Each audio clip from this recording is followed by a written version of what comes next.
उस आदमी ने 10,000 वोल्ट का करंट लगे तारों वाली जाली को बिजली से चार्ज कर दिया और अपनी अंधी पत्नी को उस पर चलने के लिए बुलाया।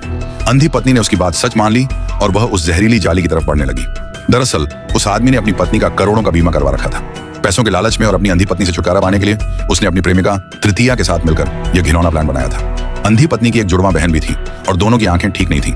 दाढ़ी वाले आदमी की पहली पत्नी उसकी बहन थी, लेकिन उसने पत्नी के अंधेपन का फायदा उठाया और खुलेआम तृतीया को घर ले आया। वह पत्नी के चेहरे पर बेतरतीब चीजें लिखकर उसका मजाक भी उड़ाता था। पत्नी को बोझ समझकर उस दाढ़ी वाले और तृतीया ने बिजली का करंट लगी जाली पर पत्नी को छूने के लिए बहकाया। इस तरह उसकी पहली पत्नी की भयानक मौत हो गई। दाढ़ी वाले ने उससे शादी सिर्फ उसके पैसों के लिए की थी, लेकिन जल्द ही उसने सारा पैसा उड़ा दिया। फिर उसकी नजर अंधी बहन दूसरी पत्नी पर पड़ी और भी पैसा हड़पने के लिए उन दोनों ने उसका भी मोटी रकम का बीमा करवा लिया। लेकिन तभी अचरज हुआ, अंधी बहन नहीं मरी।